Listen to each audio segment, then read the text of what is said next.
First, you have some time to look at questions 1 to 6.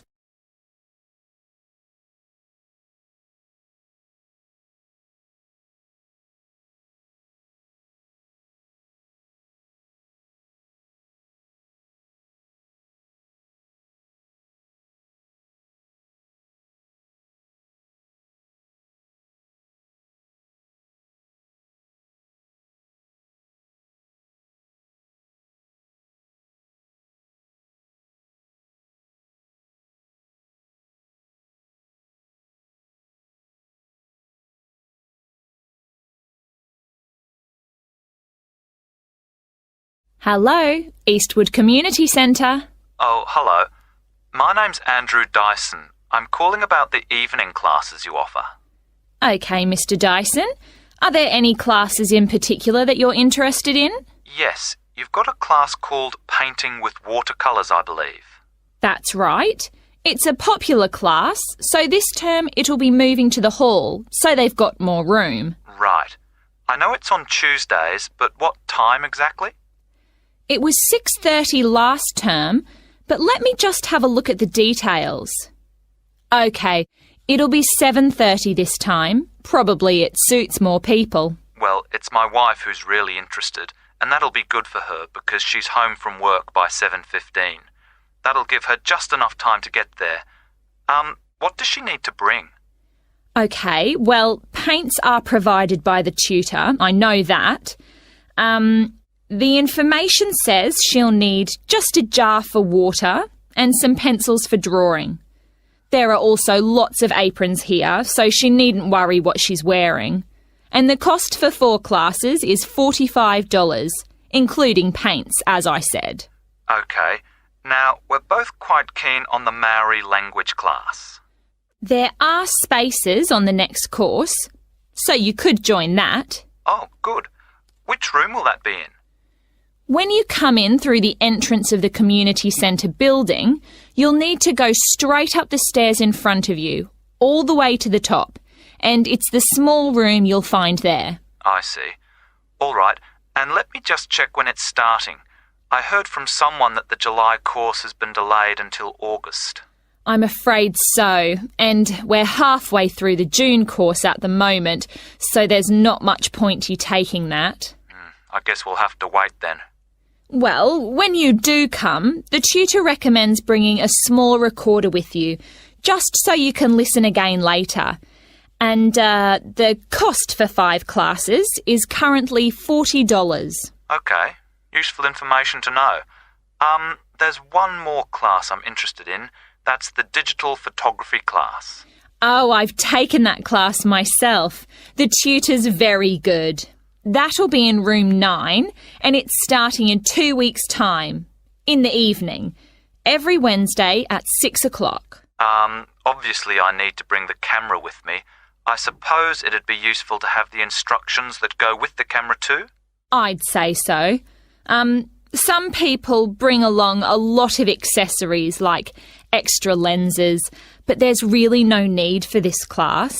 It's mainly focusing on composition, really, and getting the most out of the basic camera. That's exactly what I need. And how much does it cost? Let's see. For 4 classes, it's $35. But if you take 8, it works out as $55. So you're making a bit of a saving. $15, that is. I see. Before you hear the rest of the conversation, you will have some time to look at the questions 7 to 10.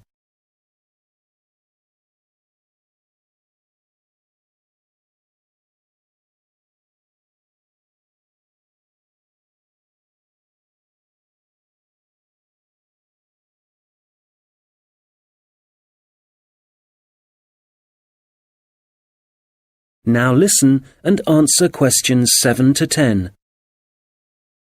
OK, now just another question for the watercolours class. I've just remembered that my wife asked me to find out about the level. Who's it for? OK, well, you don't have to be very skilled or anything like that. It's designed for beginners, actually. People who might see art as a hobby rather than as a professional opportunity. That sounds like my wife. And, who do I talk to if I want to find out some more about the Maori language classes? Probably best to talk to the tutor directly. He'll be in the office in about half an hour. His name's Jason Kuai. That's K-A-H-U-I. Good. I'll give him a call. Oh, if you do decide to come to the photography class, don't forget to look at your camera battery and make sure it's charged. I know it sounds obvious, but I've seen a few people suddenly find the cameras stopped working right in the middle of class. Yes, I can imagine it'd be easy to forget that. Oh, that reminds me. In the final week of the photography course, is it right that there's a visit to a show in the local area? I work in the city, you see, so I might have to come home early for that one. Yes, they'll decide the date once the class has started. Is there anything else I can... That is the end of section 1. You now have half a minute to check your answers.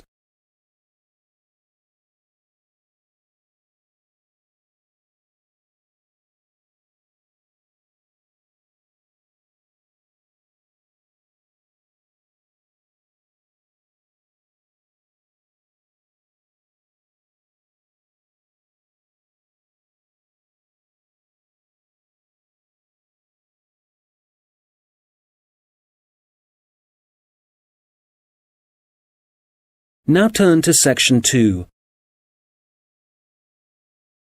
Recording 52. You will hear a project manager talking to voluntary workers about the tasks that need to be done. First, you have some time to look at questions 11 to 14.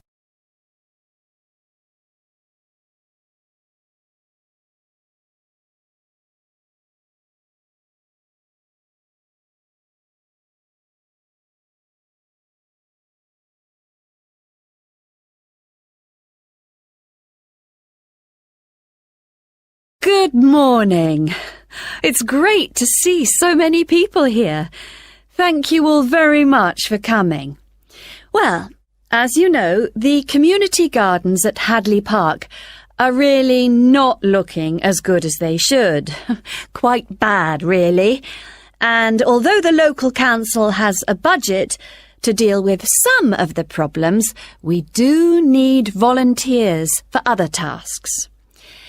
If you don't mind, I'm going to divide you into 2 groups. So everyone on this side of the room is Group A, and the rest of you are Group B.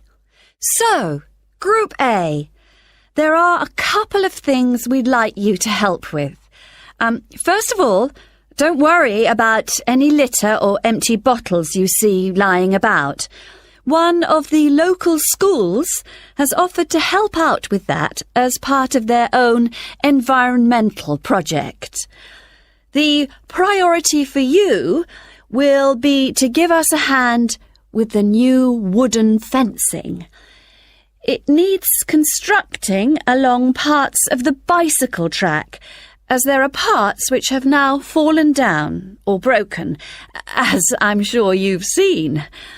You've probably also noticed that some of the pathways that come from the bicycle track are quite narrow, and there are plans to make them wider, but the council will be dealing with that later in the year. And they've also promised to produce some informational signs about the plants in the gardens. Hopefully, they'll be up in a few weeks' time.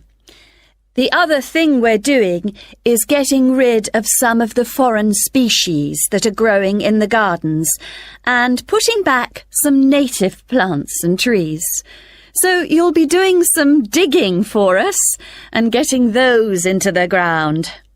So, Group A, there's some items you'll need to bring along with you. I was going to say raincoats, but the forecast has changed, so you can leave those at home. I'd definitely recommend a strong pair of boots. Waterproof would be best. It's quite muddy at the moment, and your own gloves would also be advisable. Tools will be available, spades and hammers, that kind of thing. You just need to make sure they go back in the trucks. And, there's no need to worry about food and drink, as we'll be supplying sandwiches and coffee, possibly some biscuits even. Before you hear the rest of the conversation, you will have some time to look at the questions 15 to 20.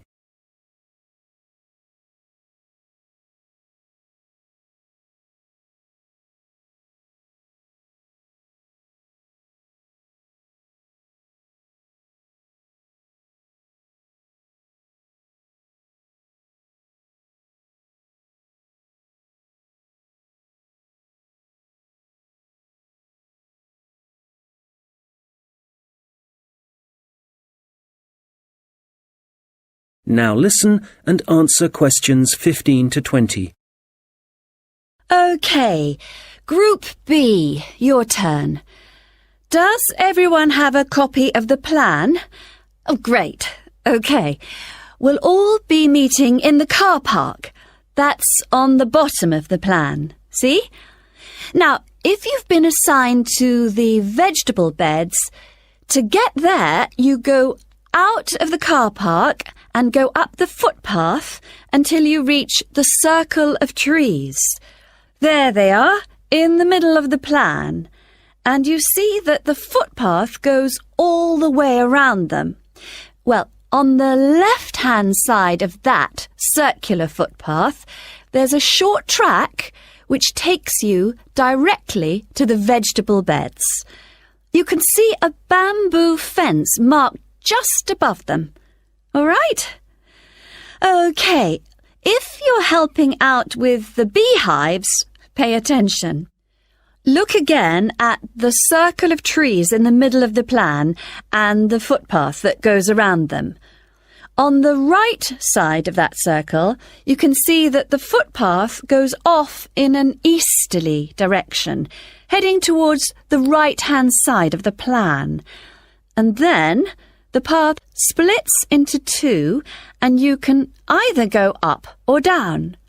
You want the path that heads down. And at the end of this, you see two areas divided by a bamboo fence. And as we're looking at the plan, the beehives are on the right of the fence. The smaller section, I mean. Now, don't worry, all the bees have been removed. You just need to transport the hives back to the car park. OK, for the seating, look at the circular footpath. At the top of it, there's a path that goes from there and takes you up to the seating area, alongside the bicycle track, and with a good view of the island, I suppose. OK, if you're volunteering for the adventure playground area, let's start from the car park again and go up the footpath, but then you want the first left turn.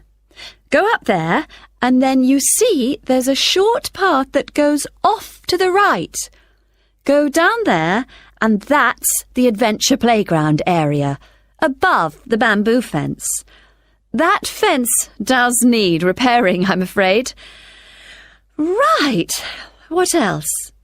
Oh yes, the sand area. We've got that circular footpath in the middle. Find the track that goes east, towards the right-hand side of the plan, and where that track divides, you need the little path that goes up towards the bicycle track. The sand area is just above the bamboo fence there. And finally, the pond area. So it's on the left-hand side of your plan, towards the top, just above the fruit bushes and to the left of the little path. OK, as I said already, hopefully we'll be... That is the end of section 2. You now have half a minute to check your answers.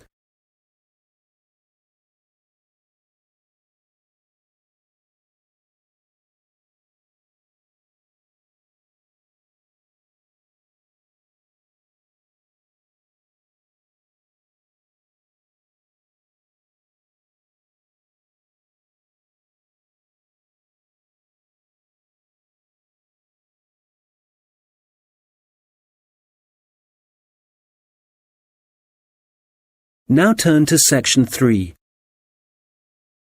Recording 53. You will hear two students discussing a presentation they are going to give. First, you have some time to look at questions 21 to 25.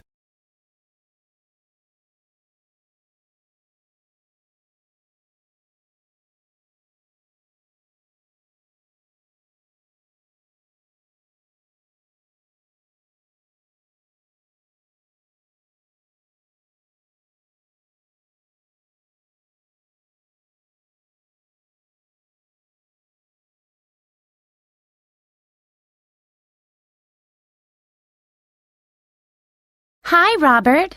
Hi. Sorry I'm late. I was just printing off some pages about food waste in Britain. Do you want to include Britain in the presentation? I thought we were concentrating on the USA. Well, it is a global problem, so I thought we ought to provide some statistics that show that. Fair enough. What did you find out? Well, I was looking at a British study from 2013. It basically concluded that 12 billion pounds worth of food and drink was thrown away each year, all of it ending up in landfill sites. Over 8 million tons. And that wasn't including packaging. An incredible amount. Yes, and they were only looking at what households threw away, so there's no information about restaurants and the catering industry. But one thing the study did investigate was the amount of milk and soft drinks that were wasted, and I think it was probably quite unique in that respect. Interesting. You know, in the other European reports I've read, there's one thing they have in common when they talk about carbon dioxide emissions. I know what you are going to say. They never refer to the fuel that farms and factories require to produce the food, and the carbon dioxide that releases? Exactly. We could really cut down on carbon emissions if less food was supplied in the first place. To my mind, the reports talk too much about the carbon dioxide produced by the trucks that deliver the fresh goods to the shops and take the waste away. They forget about one of the key causes of carbon dioxide. Absolutely. If the reports are actually going to be useful to people, they need to be more comprehensive. Who do you mean by people? Well, the government, industries, people making television programs. Have you seen any documentaries about food waste? Not that I remember. My point exactly. These days, they all seem to be focusing on where your meat, fruit, and vegetables are sourced from. We're being encouraged to buy locally, not from overseas. That's probably a good thing, but I'd still like to see something about waste. Yes, it's the same with magazine articles. It's all about fat and sugar content, and the kind of additives and coloring in food, but nothing about how it reaches your table and what happens after it ends up in the bin. Well, we've only got 15 minutes for this presentation, so I think we'll have to limit what we say about the consequences of food waste. What do we want to concentrate on? Well, I know some of the other presentations are looking at food and farming methods and what they do to the environment, so I think we'll avoid that. And the fact that in some countries, people can't afford the food grown on their own farms. That was covered last term. Okay, we don't want to repeat stuff. What concerns me above all else is that in a recession, governments should be encouraging business to find ways to cut costs. Apparently, supermarkets in the USA lose about 11% of their fruit to waste. That's throwing money away. All right, we'll focus on that problem. It should get the others' attention anyway. Now, how do you want to begin the presentation? Let's not start with statistics, though, because that's what everybody does. I agree. How about we give the other students a set of questions to answer about what they suspect they waste every day? I'm fine with that. Probably a better option than showing pictures of landfill sites. It'll be more personalized that way. All right. Now let's start.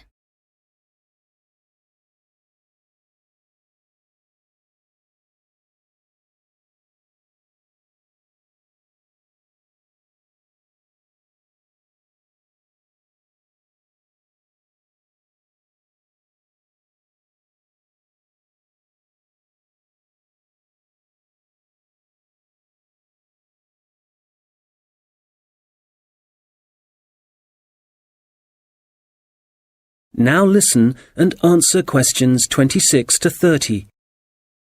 Okay, shall we now have a look at the projects that different researchers and organizations are working on? For me, the project I really liked was the one at Tufts University. You know, where they've invented tiny edible patches to stick on fresh foods that show you what level of bacteria is present, and so whether you can still eat it. It's a great idea, as it tells you if you need to hurry up and eat the food before it goes off. The other good thing about the patches is that apparently they'll be cheap to manufacture. Good. Then the other thing I thought was great was the Massachusetts Institute of Technology project. I hadn't seen that. Well, they've developed these sensors that can detect tiny amounts of ethylene. Ethylene is the natural plant hormone in fruit that makes them turn ripe, apparently. The researchers think that they can attach the sensors to cardboard boxes, and then supermarkets can scan the sensors with a portable device to see how ripe the fruit inside is. That's got to be a quicker way to check for ripeness than taking each box off the shelf and opening it. Definitely. And I thought that Lean Path was worth mentioning too. Their waste tracking technology means that caterers can see how much food is being wasted and why. That'll increase profits for them eventually. Yes. And did you read about 0%? They've produced this smartphone application that allows restaurants to send donation alerts to food charities. The charities can then pick up the unwanted food and distribute it to people in need. In the long run, that'll definitely benefit poorer families in the neighborhood. No kid should go to school hungry. I agree. And I read that quite a few local governments in the USA are thinking about introducing compulsory composting in their states. So you can't put any food waste into your rubbish bins, just the compost bin. Well, I guess that means a bit more work for people. I mean, they have to separate the organic and inorganic waste themselves before they take it out to the compost bin, and you know how lazy some people are. But I guess if we all start composting, we'd be doing something positive about the problem of food waste ourselves, rather than relying on the government to sort it out. Having said that, not everyone has a garden, so I guess... That is the end of section 3. You now have half a minute to check your answers.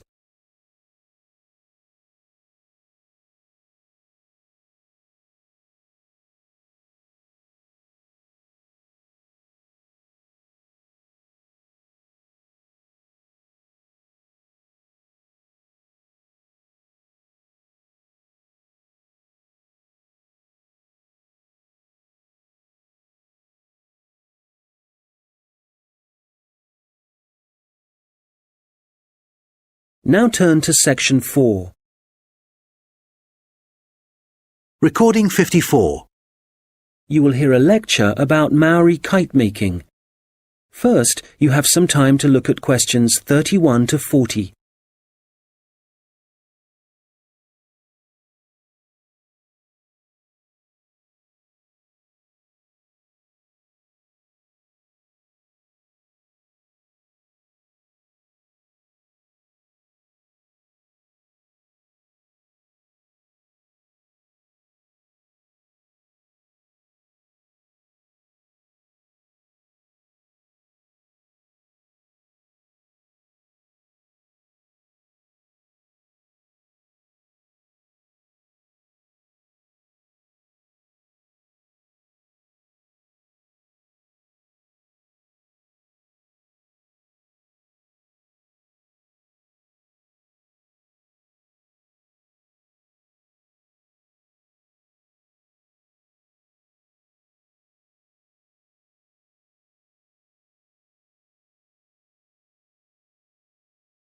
Now listen carefully and answer questions 31 to 40.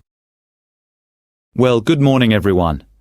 As you know, we've been looking at different kinds of art and craft that were practiced by the Maori people of New Zealand, at least before the Europeans began to arrive in the 18th century. So, the focus of this lecture is kite making, how the kites were made, their appearance, and the purposes they served. Well, let's start with the way they were made. As with other Maori artistic traditions, kite making involved certain rituals. So, firstly, only priests were allowed to fly and handle the largest, most sacred kites. There were rules too, for the size and scale of the kites that the priests had to follow, and during the preparation of both small and large kites, food was strictly forbidden. In terms of appearance, kites were frequently designed in the image of a native bird, or a Maori god, and sometimes, perhaps less often, a well-known hero. You can imagine that when Maori first arrived in the new country, in New Zealand, it may have taken some time to find suitable materials for their kites. But, through trial and error no doubt, they found plants and trees that provided bark and even roots that they could use to make the frames and wings of their kites. And after the frame had been constructed, the kite then had to be decorated.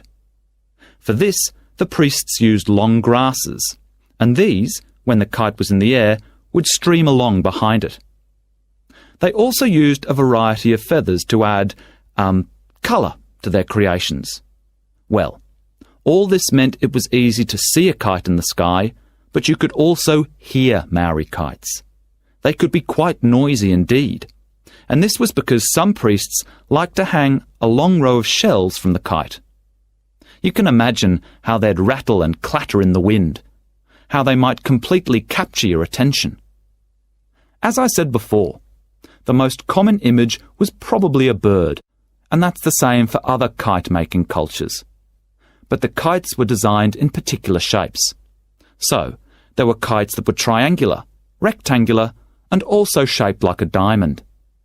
And some of them were so large it would actually require several men to operate them. Some of the kites were also covered in patterns, and to make these patterns, the Maori used different pigments of red and black, and these were either made from a charcoal base or from red-brown clay which had been combined with oil obtained from a local species of shark. Now, before I forget, if you have a chance, do visit the Auckland Museum, because they have the last surviving Birdman Kite on display. This is the kind of kite that has a wooden mask at the top of the frame. It's a mask of a human head, and you can clearly see it has a tattoo and also a set of teeth. Quite impressive, and a good example of Maori craftsmanship and symbolism. Right, turning to the purpose and function of the kites. They certainly had multiple uses. Primarily, the flying of kites was a way of communicating with the gods, and when the kites rose into the air, the Maori used them to deliver messages, perhaps requesting a good harvest, good fortune in war, a successful hunting expedition. So these kites were incredibly valuable to a community, treasured objects that one generation would pass to the next. People would also fly kites for other reasons. For example, to attract the attention of a neighbouring village. This was done when a meeting was required between Maori elders, a convenient method indeed. And finally, when it comes to war, there are traditional stories that describe how when a Maori warrior found himself surrounded by his enemies, a kite could actually provide the possibility of escape. The kites were powerful enough to take a man up into the air, and for this reason, they could also be used to lower him into enemy fortifications so that an attack could begin from the inside. Well, I'm happy to say there seems to be a revival and growing interest in kite making, and